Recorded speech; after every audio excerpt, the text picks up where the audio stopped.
ఓం శుక్లాంబరధరం విష్ణుం శశివర్ణం చతుర్భుజం ప్రసన్నవదనం ధ్యాయేత్ సర్వవిఘ్నోపశాంతయేత్ అగజానన పద్మార్కం గజానన మహన్నిశమనేకదంతం భక్తానాం ఏకదంతం ఉపాస్మహే శాంతాకారం భుజగశయనం పద్మనాభం సురేశం విశ్వాకారం గగనసదృశం మేఘవర్ణం శుభాంగం లక్ష్మీకాంతం కమలనయనం యోగి హృద్యానగమ్యం వందే విష్ణుం భవభయహరం సర్వలోకైకనాథం.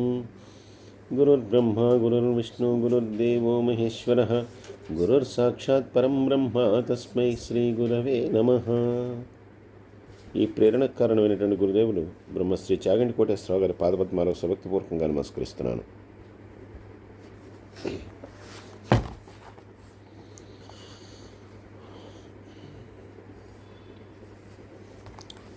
కృష్ణవద మహర్షి జిహ్నుమునితో చెప్తూ ఉన్నటువంటి విషయాన్ని మనం తెలుసుకుంటూ ఉన్నామండి. ఆయన ఈ విష్ణువు యొక్క గొప్పతనము, అలాగే త్రిమూర్తుల యొక్క గొప్పతనము, వారి యొక్క ఏకత్వం, ఇవన్నీ కూడా చెప్పిన తర్వాత ఈ అధ్యాయంలో మనకేం చెప్తున్నారంటే,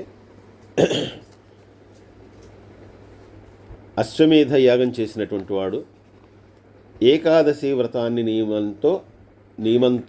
నియమాన్ని పాటించిన వాడు ఒకే రకమైనటువంటి పుణ్యం చేసినట్టు. అంటే అశ్వమేధ యాగానికి ఎంత ఫలితం అయితే ఇచ్చారో ఏకాదశి వ్రతాన్ని పాటించినటువంటి వారికి కూడా అదే నియమము, అదే ఫలితం వస్తుందని చెప్తున్నారు. ఏకాదశి వ్రతం చేయటం అంటే ఏంటంటే, ఏకాదశి రోజంతా ఉపవాసం చేసి రాత్రి కూడా భోజనం చేయకుండా మర్నాడు ద్వాదశి గడియలలోనే పారణము చేయటము.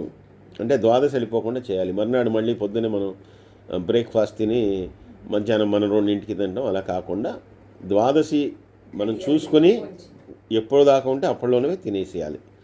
అది ద్వాదశి పారణం అంటారు. వీలైతే ఒక బ్రాహ్మణుడికి ఎవరికైనా భోజనం పెట్టి ఆ రోజు భోజనం చేయడం కూడా ఉత్తమం అని చెప్పి మనకి చెప్పారు. అలాగే మాఘమాస వ్రతం చేయటం కూడా చాలా ఉత్తమమైనటువంటిది. మాఘమాస స్నానం చాలా గొప్పది అని చెప్పి చెప్పారు.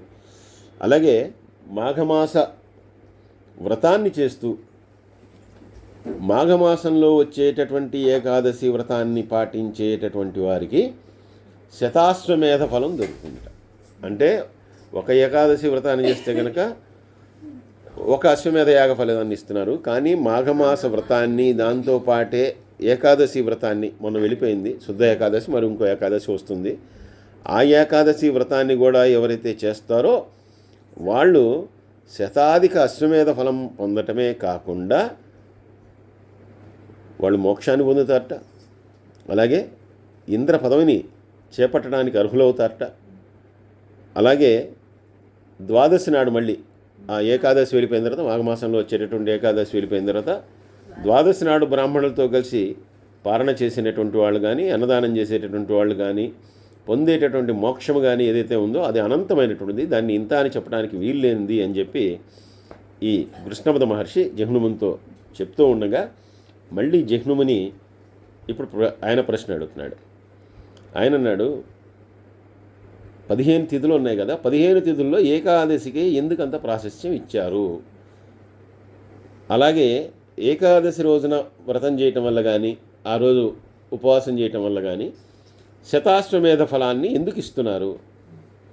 కాబట్టి దాని గురించి నాకు వివరించి చెప్పండి అంటే, ఇప్పుడు ఆయన సకల ఐశ్వర్యవంతమైనటువంటిది, సకల సౌభాగ్యాన్ని కలిగజేసేటటువంటిది, ఆయురారోగ్యాన్ని ప్రసాదించేటటువంటిది, పుత్ర పౌత్రాభివృద్ధి చెందేటటువంటి వ్రతకథ ఏదైతే ఉందో దాన్ని చెప్తున్నాను విను అని చెప్తూ ఆయన మనకి ఏకాదశి యొక్క గొప్పతనం ఏంటనేటటువంటి విషయాన్ని ఈ అధ్యాయంలో చెప్తూ ఉన్నారండి. అదేంటంటే, దేవతలు, అసురులు వీళ్ళందరూ కలిసి క్షీరసాగర మథనం చేశారు. భూలోకం వచ్చి మన ఈ పర్వతాన్ని, మేరు పర్వతాన్ని తీసుకొచ్చి దాన్ని సముద్రంలో వేసి దాన్ని చిలకటం మొదలుపెట్టారు. ఎందుకంటే వాళ్ళకు కావాల్సినటువంటి అమృత భాండం అంతా కూడా కింద ఉంది సముద్రంలో, ఇది సముద్ర మథనం వల్ల దొరుకుతుంది అని చెప్పి వాళ్ళు క్షీరసాగరాన్ని మధించడం మొదలుపెట్టారు. ఇలా మధించేటప్పుడు దేవతల ఒకవైపు, రాక్షసుల ఒకవైపు ఉన్నారు. వాళ్ళిద్దరు కూడా వాసుకి అనేటువంటి దాన్ని తాడుగా కట్టి దాన్ని చేస్తూ ఉన్నారు. ఇలా చేస్తున్నటువంటి క్రమంలో అనేకమైనటువంటి దానిలో లక్ష్మీదేవి వచ్చింది. లక్ష్మీదేవిని విష్ణువు తీసేసుకున్నాడు. తర్వాత ఉచ్చేస్త్రవం అనేటటువంటి అశ్వం వచ్చింది. అలాగే ఐరావతం వచ్చింది, దాన్ని ఇంద్రుడు తీసుకున్నాడు. కామధేనువు, కల్పవృక్షం వచ్చింది. వాటిని కూడా మళ్ళీ దేవతలే తీసుకున్నారు. తర్వాత అమృత కలశం వచ్చింది. మధ్యలోనేమో ఈ దామానంలో వచ్చింది, అంటే విషం వచ్చింది. ఆ విషాన్నేమో వాళ్ళందరూ కూడా, దేవతలందరూ కూడా ఎప్పుడైతే ఆ విషం అనేటటువంటిది వచ్చిందో, దేవతలు, రాక్షసులు వీరందరూ కూడా భయపడిపోయి వారందరూ కూడా పరమేశ్వరుడి దగ్గరికి వెళ్ళారు. అందరి దగ్గరికి వెళ్ళారు. ఎక్కడ కూడా అవ్వలేదు. విష్ణు అక్కడే ఉన్నాడు, ఆ ప్రదేశంలోనే ఉన్నాడు. వాళ్ళందరూ పరమేశ్వరుడి దగ్గరికి వెళ్ళారు. పరమేశ్వరుడిని స్తుతించారు. పరమేశ్వరుడిని స్తుతించిన తర్వాత పరమేశ్వరుడు ఆ హాలాహలాన్ని ఆయన తీసేసుకున్నాడు. దాంతో హాలాహలం యొక్క బాధ కూడా వదిలిపోయింది. ఇంకా ఆ హాలాహలం కూడా అయిపోయిన తర్వాత అక్కడ నుండి దానిలోంచి ఇప్పుడు అమృతం అనేటటువంటిది వచ్చింది. అమృతం అనేటటువంటిది ఎప్పుడైతే వచ్చిందో అప్పుడు వాళ్ళందరి మధ్య తీవ్రమైనటువంటి ఒక పోట్లాట మొదలైంది. అంటే ఎవరు తీసుకోవాలి అమృతాన్ని అనేటటువంటిది. వాళ్ళలో వాళ్ళు కొట్టుకోవడం మొదలుపెట్టారు, దేవతలు, రాక్షసులు. ఎందుకంటే ఇప్పటిదాకా వచ్చేసినవన్నీ మీరు తీసుకెళ్ళిపోయారని. సరే, ఈ రకంగా అవుతుండగా వెంటనే విష్ణు ఇక చేయవలసింది లేక మోహినీదేవి అవతారాన్ని ఆయన స్వీకరించాడు. ఆయన మోహినీదేవి అవతారాన్ని స్వీకరించి మనోహరమైనటువంటి రూపంతో ఎప్పుడైతే కనిపించాడో, అసురులకు ఎలాగో చపల బుద్ధి, అంటే బుద్ధి సరిగా లేకపోతేనే అసురులు వాళ్ళు, అందుకే అసురులు. అందుకని ఎప్పుడైతే ఈ స్త్రీని చూశారో ఆవిడ యొక్క సౌందర్యాన్ని చూస్తూ కూర్చున్నారు. చాలా అందంగా ఉంది అని చెప్పి ఇంకా ఆవిడ మోహంలో పడిపోయారు. వెంటనే ఈ విష్ణువు, మోహినీదేవిగా ఉన్నటువంటి విష్ణువు దాన్ని రెండుగా చేసి ఒకదాన్నేమో అది మధువు, ఒకటేమో అమృతము. ఈ రెండింటినీ చేసి మీ అందరూ కూడా వరుస క్రమంలో కూర్చోండి, మీ అందరికి కూడా ఇది ఇస్తానని చెప్పాడు. సరే, అందరు కూడా కూర్చున్నారు. దేవతలు, రాక్షసులు అందరూ కూడా వారి వరుసల్లో కూర్చున్నారు. అమృతాన్ని ఇస్తూ వెళ్తున్నాడు. వీళ్ళందరికీ ముందర మధువుని ఇచ్చాడు. వీళ్ళు మధువు తాగేశారు. అసలే ఆ స్త్రీ, ఆవిడ యొక్క అందం, ఆవిడ రూపం చూసి ఆహా ఎంత బాగుంది, ముఖం బాగుంది, అది బాగుంది, ఇది బాగుంది అనుకుంటున్నారు. దాంతో ఈ సారా కూడా తాగారు. వీళ్ళకి ఇచ్చేసిన తర్వాత మొట్టమొదటి, ఎందుకంటే మళ్ళీ ఇక్కడ పక్షపాతం ఉంటుంది మళ్ళీ విష్ణువు కూడా అని చెప్పి ముందర ఏంటంటే ఈ రాక్షసులకు ఇచ్చేసాడు. ఫస్ట్ వీళ్ళకి ఇచ్చేసాడు. వాళ్ళు తాగేశారు. తాగేసిన తర్వాత దేవతల వైపు వెళ్ళి వాళ్ళకి అమృతం ఇస్తున్నాడు. ఎవరైతే అమృతాన్ని స్వీకరిస్తున్నారో వాళ్ళందరికీ కూడా వెంటనే వాళ్ళకి తేజస్సు వస్తుంది. దీన్ని ఆ మధువు తాగినటువంటి వాళ్ళలో మధువు అందరికీ పోస్తున్నారు, తాగుతూ ఉన్నారు. వాళ్ళు రాహువు, కేతు అనేటటువంటి వాళ్ళు ఇద్దరు ఎందుకైనా మంచిదని తక్కువ తాగారు. వాళ్ళు తక్కువ తాగిన వాళ్ళు ఎప్పుడైతే వాళ్ళు ఇలా వీళ్ళకి, అంటే ఎవరైతే అమృతాన్ని తాగుతున్నారో వాళ్ళకి ఇమ్మీడియట్గా తేజస్సు వచ్చేస్తుంది. చూసారో వాళ్ళకి అనుమానం వచ్చిందిట.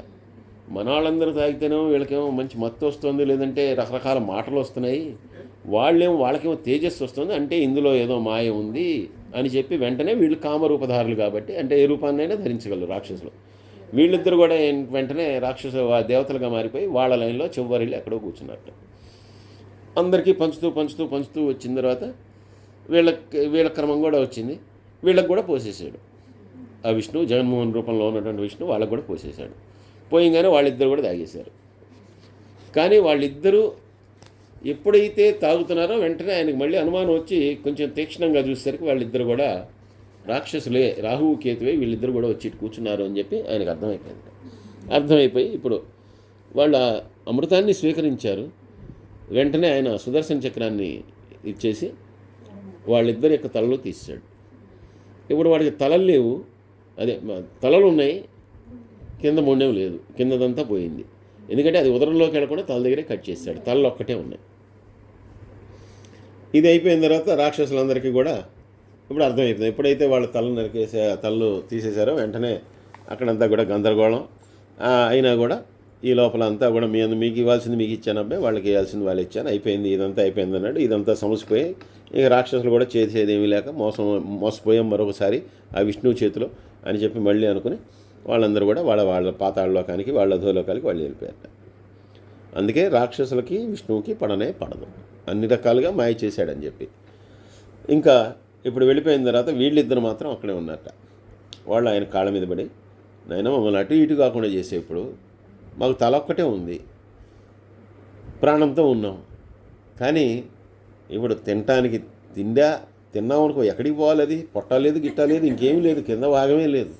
అసలు మా ఆహారం ఏంటి, మా పరిస్థితి ఏంటి, మేము ఏం చేయాలి, మమ్మల్ని ఏం చేస్తావు, ఇప్పుడు మేము దేవతలమా రాక్షసులమా ఏమిటి అంటే, సరేరా మీ ఇద్దరు అమృతం తాగి తలవరకైనా ఉన్నారు కాబట్టి మీరు కూడా దేవతలు కాపోయినా రాక్షసులైనా దేవతా గ్రహాలకు ఎటువంటి ప్రాతినిధ్యం ఉంటుందో వాటితో పాటుగా మీరు ఛాయాగ్రహాలుగా ఉంటారు మీ ఇద్దరు కూడా అని. రాహునేమో నువ్వు శని, నువ్వేమో గురువుని, మీరు వీళ్ళిద్దరు వెనకాల తిరుగుతుంటారు, ఛాయాగ్రహాలుగా ఉంటారు మీ ఇద్దరు అన్నట్ట. సరేనండి, వాళ్ళ వెనకాల ఉంటాం, తిరుగుతాం, బాగానే ఉంది. కానీ మరి మాకేమిటి, రేపు ఏదైనా మేము బతకాలంటే ఏదో ఒకటి కావాలి కదా, తిన్నది ఇటుపోతుందో మాకేది అసలు ఏం చేయాలి మేమంటే అలా చెప్పాట. సరే, సూర్యుడిని చంద్రుడిని పట్టుకుని ఒకరోజు తినండి మీరు, వాళ్ళే మీకు ఆహారం, వాళ్ళని పట్టుకోండి, వదిలేసేయండి. వాళ్ళు అమృతం తాగారు కదా, వాళ్ళని పట్టుకుని వదిలేసేయండి. అంటే వీళ్ళకి ఇంకా ఆహారం ఎలాగో అక్కర్లేదు, ఎందుకంటే వీళ్ళకి ఇంకా ఏమీ లేదు, అక్కడ పొట్ట లేదు, జీర్ణకోశం లేదు, ఏమీ లేదు ఇంకా. అందుకని వాళ్ళిద్దరిని పట్టుకుని మీరు ఇచ్చేయండి అని చెప్పి వాళ్ళిద్దరే చెప్పాట. చెప్పిన తర్వాత సరే ఇంకా అంతకంటే చేయగలిగింది ఏం లేదు. కాకపోతే ఏంటంటే వీళ్ళకి అందుకే ఆ దేవతలు కాపోయినా కూడా ఆ దేవత ఇది వచ్చింది. అందుకే రాహుకేతువులు కూడా నవగ్రహాలతో పాటు ఉంటారు. దేవతామూర్తులను ఎలా అయితే మనం కొలుస్తున్నామో వాళ్ళ చుట్టూ కూడా ప్రదక్షిణలు చేస్తున్నాం, వాళ్ళకు కూడా దేవతలతో సమానం కాకపోయినా కొంచెం అటు ఇటుగా వాళ్ళకు కూడా ఆరాధన అనేటటువంటి జరుగుతుంది. రాక్షసులను ఎవరు ఆరాధించారు కదా, రావణుడికి కుంభకర్ణుడికి అక్కడ గుళ్ళు ఉండవు, వీళ్ళు గుళ్ళో ఉంటారు, రాహు కేతువు. సరే, ఇక వాళ్ళు వచ్చిన దాంతో సరే అని చెప్పి వాళ్ళు కూడా అనుకుని, సరే వాళ్ళు కూడా మీరు అధోలోకాల్లో ఉండక్కర్లేదు, మరి వీళ్ళిద్దరినీ అనుసరించాలి కదా, అందుకని మీరు కూడా ఆ లోకంలోనే అంటే దేవతాలోకంలోనే ఉంటారంటే వీళ్ళు కూడా మళ్ళీ ఊర్ధ్వలోకాలకు వీళ్ళు కూడా పోయారు. వీళ్ళిద్దరు కూడా ఊర్ధ్వలోకాలకు వెళ్ళిపోయారు. మిగిలిన రాక్షసులందరూ అధోలోకాలకు వెళ్ళిపోయారు. ఇంద్రుడు మొదలైనటువంటి దేవతలందరూ ఏం చేశారంటే అమృత కలశాన్ని తీసుకుని వాళ్ళు స్వర్గలోకానికి వెళ్ళిపోయారు. అది స్వర్గంలోనే ఉంటుంది, అమృతం అనేటువంటి స్వర్గందే. ఇంకా వాళ్ళు వెళ్ళిపోయారు. అలా ఆయన ఆ అదే దేవలోకానికి తీసుకెళ్ళేటటువంటి క్రమంలో దాన్ని ఎక్కడైతే పెట్టారో, అప్పటిదాకా ఆ పాత్రను ఎక్కడైతే పెట్టారో అక్కడ 2 బిందువులు అక్కడ పడ్డాయట. దాని నుంచి 2 బిందువులు పడ్డాయట. ఆ బిందువులు పడిన తర్వాత అది ఎవరు గమనించాల, అక్కడ 2 చుక్కలు, చిన్న చిన్న చుక్కలు 2 పడ్డాయి. ఆ 2 చుక్కల్లోంచి 2 మొక్కలు వచ్చాయట. ఒకటి తులసి, ఒకటి పారిజాతము. ఒకటి పారిజాతం వృక్షం వచ్చిందిట, ఒకటేమో తులసి మొక్కగా వచ్చిందిట.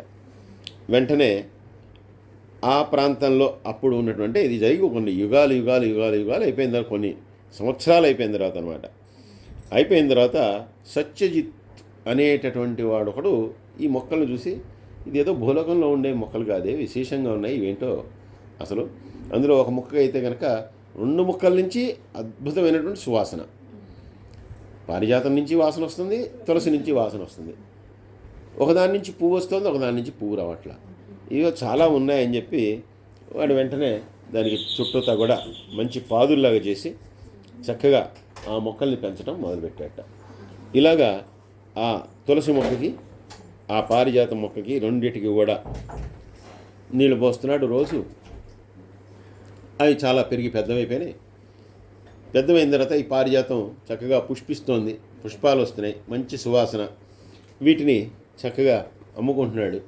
ఆ తులసి దళాన్ని తీసుకుని దాన్ని ఏం చేయాలో తెలీదు, సరే తను పూజ చేసేటటువంటి ఆ హరికి భక్తితో దాన్ని పెట్టడం మొదలుపెట్టాడు. ఆ తులసి దళాలని ఆయన దగ్గర పెట్టడం మొదలుపెట్టాడు. ఆ ఆకులేమో అక్కడ పెడుతున్నాడు, ఈ పువ్వులేమో అమ్ముకుంటున్నాడు. ఇప్పుడు ఆ వృక్షం ఒకటి తర్వాత ఒకటి తులసి కూడా అలా పెరిగిపోతూ ఉంటుంది. మొత్తం కూడా ఆ ఒక్కొక్క మొక్క వనంగా తయారైపోయింది. పారిజాత వనము, ఒకవైపు తులసి వనం, ఇలాగా 2 కూడా చాలా బ్రహ్మాండమైనటువంటి వనాలాగా తయారయ్యి దీన్ని చూసి తాను సంతోషిస్తున్నాడు. కొంచెం ఆదాయం వస్తుంది, చాలా హాయిగా ఉన్నాడు. అదే సమయంలో ఒకసారి రాక్షస సంహారం కోసం దేవతలందరూ కూడా వెళ్తూ ఉన్నప్పుడు మళ్ళీ తిరిగి వెళ్ళిపోతూ ఇంద్రుడు ఆ ప్రాంతంలో వచ్చి చూసేట, ఏదో చాలా ఈ వాసన, మంచి సువాసన వస్తుంది, ఇదేదో బాగుంది అని చెప్పి వెంటనే కొన్ని పువ్వులు అక్కడ కోసుకుని ఆ పువ్వులన్నీ కూడా దేవలోకానికి తీసుకెళ్తే అక్కడ ఆయన భార్య శచీదేవికి, అలాగే మిగిలినటువంటి వాళ్ళకి, వాళ్ళందరికీ ఇచ్చేట. వెంటనే ఈ ఇంద్రుని భార్య మాత్రం ఈ పువ్వు ఏదో చాలా బాగుంది, ఇది మన లోకంలో కూడా లేదు, నాకు ఈ పువ్వులు కావాలి, రోజు కూడా ఇవి తెప్పించండి అందుట. అలాగే తెప్పిస్తానని చెప్పి ఈయన వెంటనే ఒకడెవడో వాడిని పిలిచి వాడికి ఈ పని చెప్పేట, అరే రోజు నువ్వు పలానా చోట ఉంది, భూలోకంలో పలానా చోట ఉంది, నువ్వు వెళ్ళటం ఆ పువ్వులు తీసుకురావటం రోజు నీ పని ఒక యక్షుడికి చెప్పేట. వీడు రోజు కూడా బయలుదేరుతున్నాడు, వెళ్తున్నాడు, పువ్వులు కోసుకుంటున్నాడు, మళ్ళీ పైకి వెళ్ళిపోయి దేవలోకంలో వాళ్ళకి ఇస్తున్నాడు. వాళ్ళు హ్యాపీ, శచీదేవి హ్యాపీ, ఇంద్రుడు హ్యాపీ, పువ్వులు రోజు వస్తున్నాయి. కానీ ఈయనకి మెల్లగా ఒక 4-5 రోజుల తర్వాత చూసుకుంటే పువ్వులు తగ్గిపోతున్నాయి. రోజు ఏదో ఓ బుట్టెడు పూలు వచ్చి తగ్గిపోతూ ఉన్నాయి. ఎందుకు పూలు తగ్గిపోతున్నాయి ఈయనకు అర్థం కాదు. పుష్పించడం తగ్గిందా అంటే పుష్పించడం మామూలుగానే పుష్పిస్తోంది, కానీ సాయంత్రం చూస్తే కనుక మొగ్గలన్నీ ఉంటున్నాయి. తెల్లారు వేస్తే మన మందాల్లో మొగ్గలు కోసేసుకుంటున్నట్టు ఎవడు వాడు కోసుకుని పోతున్నారు. పువ్వులు ఉన్నట్లు దానికి ఏంటిది, వాళ్ళు కోసుకోవట్లా, వీళ్ళు పాపం పూలే కోసుకుంటారు, మనకి మొగ్గలే కోసేస్తారు కదా. సాయంత్రం కనిపిస్తాయి, పొద్దున కాలం మొగ్గలే కోసేస్తారు. ఇక్కడ సరే పోతున్నాయి అని చెప్పి ఈయన ఏం చేయాలని చెప్పి ఈయన ఇవాళ ప్రయత్నంగా చూద్దాం, ఎవడో నా దగ్గర పువ్వులు దొంగిలిస్తున్నాడని చెప్పి ఈయన ఆ రోజు రాత్రి ఆ తోటలోనే తెలియకుండా ఒక చోట పడుకుని చూశాడు. చూస్తే పొద్దున ఉండగానే ఆ యక్షుడు వచ్చి వాడు పూలు కోసుకుని ఈయన వెళ్ళిపోయాడు పైకి. ఈయన ఎప్పుడైతే పూలు కోస్తున్నాడో చూస్తున్నాడు, సరే పట్టుకుందాలే వీడిని అని చెప్పి అనుకుని ఈయన పరిగెత్తుకుంటూ వస్తున్నాడు. ఈయన పరిగెత్తుకుంటూ వచ్చేలోపల వాడు ఆకాశ మార్గంలో వెళ్ళిపోయాడు. వాడు యక్షుడు కాబట్టి వాడు వెళ్ళిపోయాడు. ఈయన అనుకున్నాడు, వీడెవడో చాలా వెరైటీగా ఉన్నాడు, వాడికి దేవతలు ఇవన్నీ వాడికి ఏం తెలియదు, వీడు ఇలా వెళ్ళిపోయాడు, వీడిని ఎలా పట్టుకోవాలని చెప్పి రెండో రోజు మళ్ళీ ప్రయత్నం చేశాడు. రెండో రోజు ప్రయత్నం చేసి గట్టిగా పట్టుకోవాలని చెప్పి ఎప్పుడైతే ప్రయత్నం చేశాడో ఆయన ఒక్కసారిగా అది తీసుకుని ఆయన ఎగిరిపోయాడు.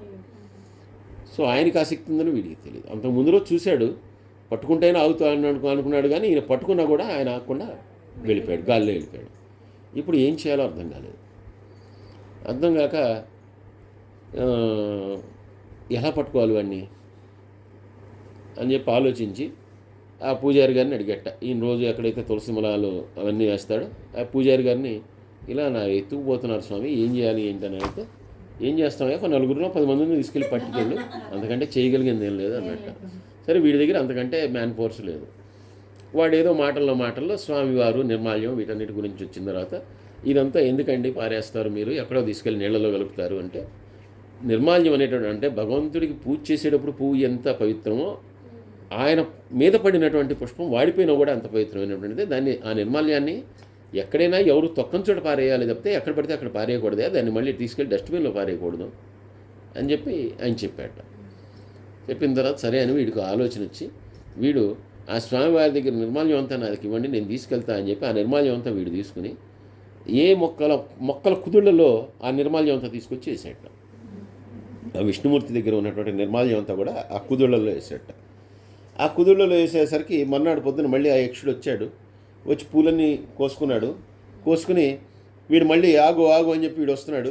వాడు ఎగురుదాం అని చెప్పి అన్నాడు, కానీ ఎక్కడ కదలట్లా. ఎందుకంటే వాడు తొక్కాడు దాన్ని, వాడికి తెలియదు అక్కడ కింద ఉంది అదంతా కూడా. ఆ నిర్మాల్యాన్ని తొక్కాడు, దాంతో వాడి సర్వశక్తులు హరించుకుపోయేసరికి వాడు పైకి వెళ్ళలేకపోతున్నాడు. వాడు పైకి వెళ్ళలేక అక్కడే ఆగిపోయాడు. సరే వీడు దొరికాడు కదా, వాడిని తీసుకెళ్ళినాడు. వాడు యక్షుడు, వీడికి అనవసరం ఎవడో ఒకడు పువ్వుల దొంగ, వాడిని తీసుకెళ్ళి అక్కడ ఉన్నటువంటి ఒక పెద్ద చెట్టుకి కట్టేసి అక్కడ పెట్టేశాడు.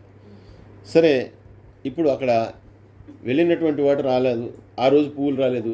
సరే కాసేపు వస్తాడులే అని చూశారు, ఎంతకీ రాలేదు. మర్నాడు రాలేదు, ఆ మర్నాడు రాలేదు, 3 రోజులు అయిపోయింది.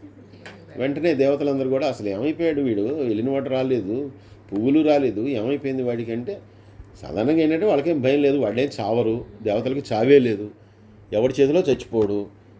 అసలు ఎందుకేమైంది, పువ్వులు చేయడానికి వెళ్తే అందులో మానవలోకం అంటే ఏముంది, చాలా ఆఫ్టర్ ఆల్ వాళ్ళకి, ఎందుకు ఇలా అయిందా అని చెప్పి సరే ఇంద్రుడు కొంతమందిని పంపిస్తే వాళ్ళు కూడా కిందకు వస్తే వాళ్ళు వీడు ఎక్కడో లోపల కట్టేశాడు వీడిని తీసుకెళ్ళి.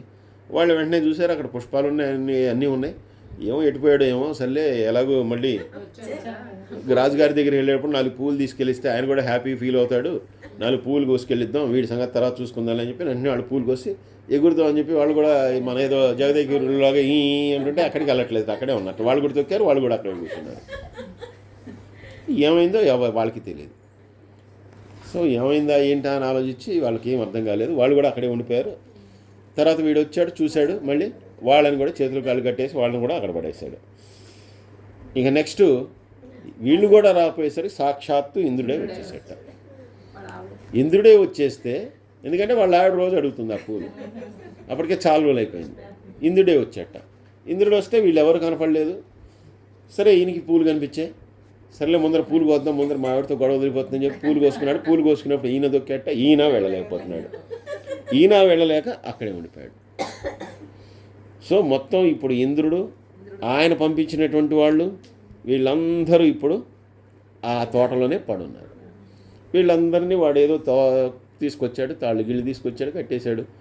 ఏదో మామూలుగా ఇంద్రుడు మామూలుగా అయితే వజ్రాయుధం ఇవన్నీ ఉంటాయి, కానీ ఇప్పుడు ఏ ఆయుధం లేదు, పాడు లేదు, భూలోకంలోకి వచ్చి కూర్చున్నాడు, ఇరుక్కుపోయాడు అక్కడ. వీడితో యుద్ధము చేయలేడు, అకారణంగా వాడిని ఏమీ చేయలేడు, పైకి వెళ్ళలేడు, శక్తులని కోల్పోయారు. ఎందుకు కోల్పోయారో వాళ్ళు ఎవ్వరికీ కూడా తెలియదు. దాంతో అక్కడే ఉండిపోయారట. ఇలాగా 11 రోజులు గడిచింది. ఈ కట్టేసిన వాడు కూడా మీరెవరు ఏంటని అడిగారట. అడిగితే వాళ్ళు చెప్పారు, అయ్యే నేను ఇంద్రుడినిరా, వాడేమో యక్షుడు అని. అయ్యా మహానుభావ నమస్కారాలండి, మీరు దేవతలకి ప్రభువు కదా, అలాంటిది మీకు ఈ పువ్వు కావాలంటే నన్ను అడిగితే నేను ఇచ్చేవాడిని కదండి, మీరెందుకు కోసుకున్నారండి? ఇప్పుడు ఏమైంది, మీరు ఎందుకు వెళ్ళలేకపోతున్నారంటే ఏమో తెలియదు, మా శక్తులు అన్నీ పోయినాయి, మేము వెళ్ళలేకపోతున్నాం. నువ్వేం చేసావు మమ్మల్ని? అయ్యో అంత చేసేంత నాకేం తెలియదండి, అసలు నాకేమీ తెలీదు. వాడికి తెలియదు ఇవన్నీ, అంటే నిర్మాల్యం యొక్క మహిమ ఇంత ఉంది అని చెప్పి వాడికి కూడా తెలియదు. నాకేమీ తెలియదండి, నేనేదో వాడేంటంటే ఆ నిర్మాల్యం అంతా తెచ్చి కొంతమంది పువ్వులే వేస్తారు, పువ్వుల మొక్కల్లో పువ్వులు వేస్తే కనుక అది ఎరువుగా పనికి వస్తుందని, అందుకని అలాగేదో వేసుకున్నాడు వాడు. అందుకని నాకేం తెలియదండి ఎందుకైందో. మొదటైతే దొంగని పట్టుకోవాలనుకున్నాను, కానీ మీలాంటి మహానుభావులు నేను ఎందుకు ఆపుతానండి, మీరందరూ వెళ్ళిపోండి, ఎప్పుడైనా వెళ్ళిపోండి. మీరు మేము వెళ్ళలేకపోతున్నాం రా, పైకి వెళ్ళలేకపోతున్నాం, ఇక్కడి నుంచి కావాలంటే మహా అయితే ఇంకో చోటకి వెళ్ళగానే పైకి వెళ్ళలేకపోతున్నాం, అదేంటో మాకేం తెలియదు అని చెప్పి అక్కడే ఉన్నారు. వీడు పాపం వాళ్ళందరూ 25-30 మంది తయారయ్యారు. వీడు చక్కగా ఇంటి నుంచి ఏదో ఇడ్లీలో దోశలో ఏవో వేసి తీసుకొస్తున్నట్టు వాళ్ళు తినరు. వాళ్ళకి రోజు కావాల్సిన అమృతం, ఇప్పుడు అమృతం అక్కడ లేదు. దాంతో వీళ్ళకి ఇక్కడ వాళ్ళకి ఆకలి అనేది ఉండదు, కానీ వాళ్ళు రోజు స్వీకరించేది అమృతమే. వాళ్ళ భోజనం లేదు, ఏమీ లేవు, పైకి వెళ్ళలేరు, అక్కడ ఉండలేరు. ఇలా బాధపడుతుంటే నారదుడు మామూలుగా లోక సంచారి కాబట్టి ఆయన చూస్తుంటే ఇంద్రుడు వీళ్ళందరూ కూడా అక్కడ కనపడ్డారట. ఈయన హఠాత్తుగా అక్కడికి వచ్చేసట. నారదుడు అక్కడికి వచ్చాట. వచ్చిన తర్వాత ఏమిటయ్యా మీ దుస్థితి ఏమిటి, ఈ గోల్ ఏంటి, మీరు ఎక్కడ ఉంటాం ఏంటంటే ఏం చెప్పమంటావయ్యా, మేమందరం కూడా ఇలా పారిజాతం పూల కోసం వచ్చాము, పూల కోసం వచ్చిన వాళ్ళం అందరం కూడా ఇక్కడ ఇరుక్కుపోయాం. ఇక్కడికి వచ్చిన తర్వాత ఏమిటో విచిత్రంగా మా శక్తులన్నీ కూడా అన్నీ పోయినాయి, మేము పైకి వెళ్ళలేకపోతున్నాం అని చెప్పి అన్నట్ట. సరే నేను శక్తివంతుండే కదా, నేను అన్ని లోకాలు తిరుగుతుంటా కదా, నేనేమైనా ప్రయత్నం చేస్తాను తీసుకెళ్దామని చెప్పి ఈయన ఇంద్రున్నో పట్టుకుని పైకి తీసుకెళ్దామని ప్రయత్నం చేస్తే కనుక ఈయన కూడా వాళ్ళని పట్టుకుంటే ఈయన కూడా వెళ్ళటం మానేస్తున్నట్ట. ఇదేదో నాకు కూడా అర్థం కావట్లేదు, సరే నేను ఆ కేశవుడిని అడుగుతాను వెళ్ళి అని చెప్పి ఆ విష్ణువు దగ్గరికి వెళ్ళాట. విష్ణువు దగ్గరికి వెళ్ళి, మహానుభావ ఇది పరిస్థితి, చాలా బాధాకరమైనటువంటి విషయం, 11 రోజుల నుంచి వాళ్ళందరూ అక్కడ పడున్నారు, ఇంద్రాది దేవతలందరూ అక్కడ కూర్చున్నారు, చాలామంది వాళ్ళందరూ ఉండిపోయారు, ఎందుకో తెలియట్లేదు వాళ్ళకి, వాళ్ళ శక్తులన్నీ హరించుకుపోయాయి, నువ్వు సర్వజ్ఞుడివి, నీకు అన్నీ తెలుసు కాబట్టి నువ్వు చెప్పబోయా ఏమిటి అసలు ఎందుకు జరిగింది ఇదంతా అని. అప్పుడు ఆయన చెప్పేట, వాళ్ళందరూ కూడా అక్కడ వాడేదో తోట వేసుకుని వాడేదో దాని మీద ₹1 సంపాదించుకుంటున్నాడు, వాడికి తెలియకుండా వాడి పూలు కోసుకున్నారు, అదొక తప్పు. అంతేకాకుండా ఇలా దొంగిలించడానికి ప్రయత్నం చేస్తూ వాడు ఒకడిని పట్టుకోవడానికి ప్రయత్నం చేస్తే ఒకడికి తెలియకుండా ఒకడు మళ్ళీ అందరూ వచ్చి అందరూ ఇరుక్కుపోయారు. వాళ్ళు చేసినటువంటి ఇంకోటి తప్ప ఏంటంటే, ఒకటి దొంగతనంగా పూలు తీసుకెళ్ళటం, వాడి అనుమతి లేకుండా, వాడిని అడిగి తీసుకెళ్తే ఏ ఇబ్బంది లేదు, వాడికి చెప్పకుండా తీసుకెళ్ళిపోతున్నారు. రెండోది అక్కడ ఉన్నటువంటి నిర్మాల్యాన్ని తొక్కారు. నిర్మాల్యాన్ని తొక్కటం వల్ల వాళ్ళ శక్తులన్నీ కూడా కోల్పోయారు. మరి ఏమిటి స్వామి, పరిష్కారం కూడా నువ్వే చెప్పు, ప్రాబ్లం ఏంటో చెప్పావు, పరిష్కారం కూడా నువ్వే చెప్పాలి కదా అంటే, అప్పుడు ఆయన అన్నట్ట, ఇప్పటికి 11 రోజులు వాళ్ళు తినలేరు, ఇవాళ 11 రోజులు అయింది. వీళ్ళు తినట్లేదని వీళ్ళకి పాపం ఇడ్లీలు దోశలు పట్టుకొస్తున్నాడు. అతను మానేసేది తింటాం. ఎందుకంటే సాక్షాత్ ఇంద్రుడు అంతటి వాడు నా తోటలో ఇలా ఇరుక్కుపోయాడు, ఆయన శక్తులని కోల్పోయాడు. ఆయనేం తినకుండా నేనేం తింటాను, అతిథి నాకు, ఆయనేం తింటలేదని ఈయన కూడా తినడం మానేశాడు. కాబట్టి ఆయన కూడా తింటలేదు. ఇప్పుడు వీళ్ళు 11 రోజులు అంటే ఏకాదశం 11 రోజుల పాటు వీళ్ళు నిరాహారంగా ఉన్నారు. కాబట్టి రేపు పొద్దున వాడు భక్తితో ఎవరైతే వీళ్ళందరి శక్తులు పోవటానికి కారణమైనటువంటి ఆ తోట యజమాని ఎవరైతే ఉన్నాడో వాడు భక్తితో నన్ను పూజించిన తర్వాత నాకు నివేదన సమర్పించి వాడు భోజనం చేసి వీళ్ళందరికీ భోజనం పెడితే, దేవతలందరికీ భోజనం పెడితే, అంటే దేవతలందరికీ భోజనం అంటే వాళ్ళు ఎలాగో భోజనం తీసుకోరు, మళ్ళీ వాళ్ళకి ఏదో హవిస్సో ఏదో ఇస్తేనే వాళ్ళు తీసుకుంటారు, కానీ ఈ భోజనం అక్కర్లేదు. అయినా కూడా వాళ్ళకి భోజనం ఇచ్చినట్టుగా వీడు భావించి ఒక నమస్కారం చేస్తే వాళ్ళందరికీ తిరిగి వాళ్ళ శక్తులు వాళ్ళకి వస్తాయి, వెళ్ళిపోతారు. కాబట్టి రేపు 12వ రోజు అవుతుంది. ఆ 12వ రోజు నాడు వాడు ఈ పని చేయాలి. ఈ విషయాన్ని నువ్వు చెప్తే గనక వాడికి తెలుస్తుంది. ఇక నుంచి ఎవరైనా సరే 11 రోజులు మానవుల లోకంలో ఎవడూ ఉపవాసం చేయడు. ఆ ఏకాదశి రోజున ఒక్కరోజున ఉపవాసం చేసినా కూడా, ఆ ఒక్కరోజు ఉపవాసం చేసి ద్వాదశి రోజు పారణం చేస్తే కనుక వీళ్ళకి ఏదైతే ఫలితాన్ని ఇస్తున్నానో, అంటే వీళ్ళ పోయినటువంటి శక్తులన్నీ వీళ్ళకి ఎలా అయితే తిరిగి ఇస్తున్నానో అలా వాళ్ళకి అన్నీ వస్తాయి అని చెప్పి ఆయన అనుగ్రహంతో వాళ్ళందరినీ కటాక్షించాట.